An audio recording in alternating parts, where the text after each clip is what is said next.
शांत लाटांच्या मागे लपली आहे एक अतृप्त शक्ती, जिच्या सौंदर्यापुढे विरून जाते माणसाची सर्व युक्ती. रात्रीच्या गर्भात दडलेला तो काळजाचा ठोका आजची भयकथा सांगते, आक्साबीजचा सर्वात मोठा धोका. कथेला सुरुवात करण्यापूर्वी एक छोटीशी विनंती आहे. जर तुम्ही या चॅनलवर नवीन असाल आणि आत्तापर्यंत चॅनल सबस्क्राईब केला नसेल तर लगेच सबस्क्राईब करा आणि बेल आयकॉन दाबा, जेणेकरून भविष्यात येणारी कोणतीही थरारक कथा तुमच्यापासून दूर राहणार नाही. मुंबईच्या पश्चिम किनाऱ्यावरील आक्सा बीच हा त्याच्या शांत हिरवीगार पार्श्वभूमीसाठी आणि लांब स्वच्छ वाळूसाठी प्रसिद्ध आहे. पण येथील स्थानिक लोकांना या सौंदर्याची दुसरी बाजू माहीत आहे. हा किनारा मुंबईतील सर्वात धोकादायक मानला जाणाऱ्या ठिकाणांपैकी एक आहे. याची दोन मुख्य कारणे आहेत. पहिले म्हणजे इथले अत्यंत वेगवान लाटा. इथले पाणी इतके खोल आणि प्रवाही आहे की अनेक निष्पाप लोक या प्रवाहात ओढले जातात आणि बुडून मरतात. सरकारी चेतावणी आणि धोक्याचे फलक लावूनही लोक दुर्लक्ष करतात. दुसरे कारण म्हणजे स्थानिकांमध्ये प्रचलित असलेली गूढ दंतकथा. ही दंतकथा सांगते की इथले पाणी केवळ प्रवाहामुळे नाही तर एका अतृप्त स्त्री शक्तीमुळे धोकादायक बनले आहे. ही शक्ती रात्रीच्या वेळी लोकांना मोहक रूपात आकर्षित करून समुद्रात खेचते. यामुळे किनाऱ्यावर शांतता असूनही इथले वातावरण भीतीदायक आणि रहस्यमय असते. मुरबाडहून मुंबई फिरायला आलेला एक जिज्ञासू पण बेफिकीर तरुण. मुंबईची धावपळ पाहून त्याला थोडी शांतता हवी होती, म्हणून त्याने आक्सा बीच निवडला. संध्याकाळचे 5:30 वाजले होते. त्याने मुंबईतील गर्दी पाहिली होती, पण आक्सा बीचची निर्जन आणि शांत वाळू पाहून तो काहीसा आश्चर्यचकित झाला. वाळूवर त्याचे एकटे पदचिन्ह दिसत होते. किनाऱ्यावर लांबपर्यंत तुरळक माणसे होती. पश्चिमेला सूर्य हळूहळू क्षितिजावर बुडत होता आणि समुद्राच्या पाण्याला तांबूस केशरी रंगाची किनार आली होती. किनारा सुंदर दिसत होता, पण एक अनामिक जडत्व वातावरणात जाणवत होतं. बीचच्या एका बाजूला घनदाट झाडी होती, जी काळोखामुळे गूढ वाटत होती. मुरलीने मोबाईल काढून काही फोटो काढले. त्याला वाटले मुंबई तशी शांत आणि सुंदर जागा असेल, तो जास्त वेळ तिथे थांबायचं ठरवतो. सूर्य पूर्ण मावळला होता आणि काळोख पसरू लागला. बीचवरील तुरळक माणसेही आता निघून गेली होती. मुरली वाळूत बसून समुद्राच्या लाटा पाहत होता. तेवढ्यात त्याला जवळच एक म्हातारा मच्छीमार दिसला. तो आपली जाळी व्यवस्थित गुंडाळत होता. त्याच्या चेहऱ्यावर चिंता आणि थकवा स्पष्ट दिसत होता. काका, अजून थांबलात? मुरलीने सहज विचारले. म्हाताऱ्या मच्छीमाराने मुरलीकडे पाहिले. त्याचे डोळे अंधारात चमकत होते आणि आवाजात एक गंभीर स्वर होता. बाळा, तू नवीन वाटतोस. ही वेळ इथे थांबण्याची नाही, लगेच निघून जा. मुरली हसला. मी तर खास रात्र पाहण्यासाठी थांबलोय. भूताप्रेताच्या गोष्टी मला माहीत आहेत, पण मी घाबरत नाही. मच्छीमार आवाज चढवत म्हणाला, ही भूतांची गोष्ट नाही बाळा, हे पाणी धोकादायक आहे.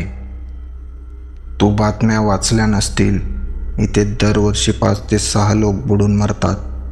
हा केवळ प्रवाह नाही, हे पाणी माणसांना ओढून घेते. चेतावणीचे बोर्ड लावूनही लोक इथे थांबतात. मुरलीने खांदे उडवले. ते दुर्लक्ष करतात म्हणून मरतात. मी जास्त आत जाणार नाही.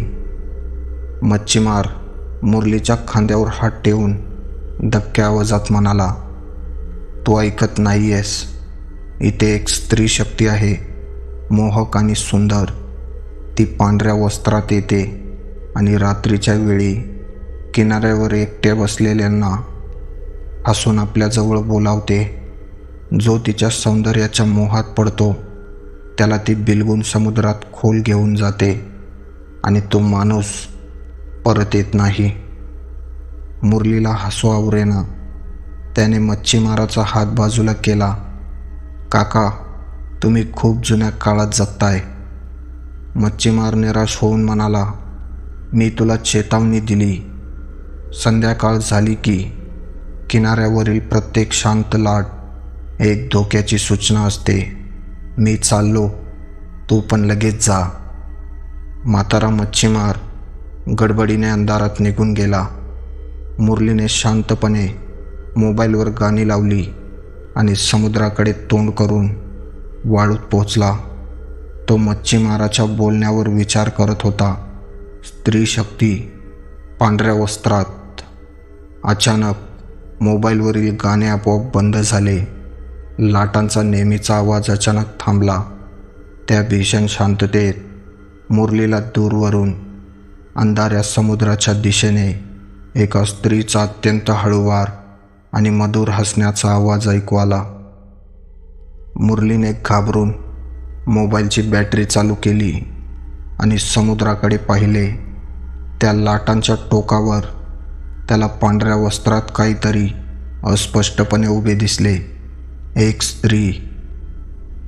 ती आकृती एका सुंदर स्त्रीची होती. ती समुद्राच्या अगदी काठावर उभी होती.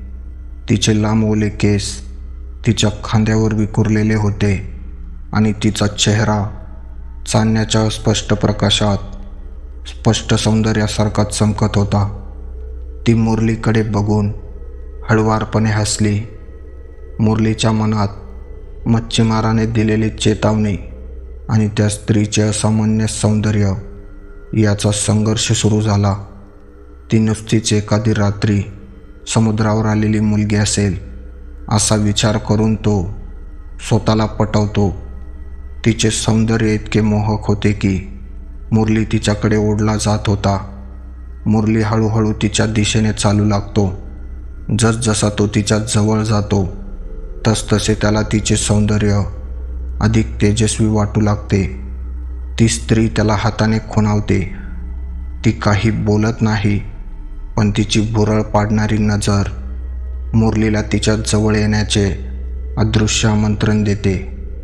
मुरली जेव्हा तिच्यापासून काही फुटांवर असतो तेव्हा त्याला जाणवते की तिच्या आजूबाजूला पाणी असूनही तिच्या शरीरावर पाण्याचा एकही थेंब दिसत नाही. ती पूर्णपणे शांत आणि कोरडी भासत होती. मुरलीने चेतावणी आणि भीती बाजूला सारली.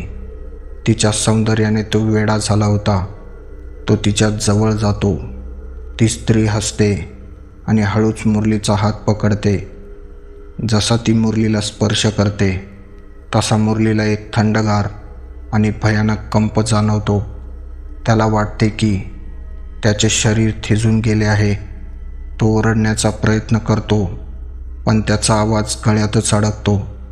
ती स्त्री त्याचा हात धरून त्याला हळूहळू समुद्राच्या आत ओढू लागते. मुरलीला आता तीव्रतेने जाणवते की तो एका मोठ्या धोक्यात सापडला आहे.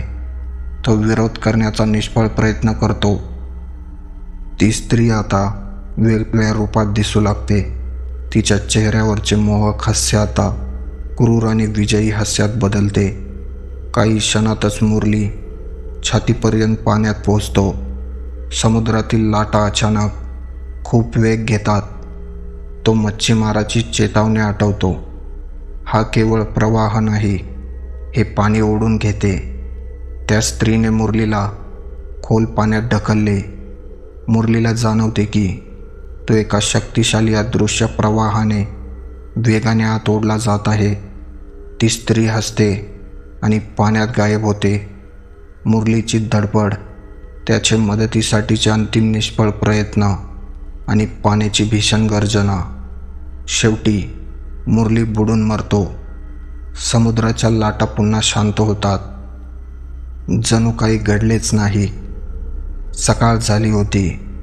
पोलिसांनी स्थानिक लोक आक्सा बीचवर मुरलीच्या बेपत्ता होण्याचा तपास करत होते. पोलीस जाहीर करतात की मुरलीचा मृत्यू तीव्र लाटांमध्ये बुडून झाल्याची शक्यता आहे. त्याने धोक्याचे फलक दुर्लक्ष केले. मच्छीमार किनाऱ्यापासून दूर उभा होता. तो मुरलीच्या मृतदेहाकडे पाहतो आणि हताशपणे म्हणतो, मी सांगितले होते, मी चेतावणी दिली होती. इथे येणारी प्रत्येक व्यक्ती याच मोहात पडते. तर ही होती आजची भयकथा. व्हिडिओ आवडला असेल तर व्हिडिओला लाईक आणि शेअर करा आणि अशाच नवनवीन भयकथा ऐकण्यासाठी चॅनलला सबस्क्राईब करायला विसरू नका, कारण खरी भीती अजून बाकी आहे.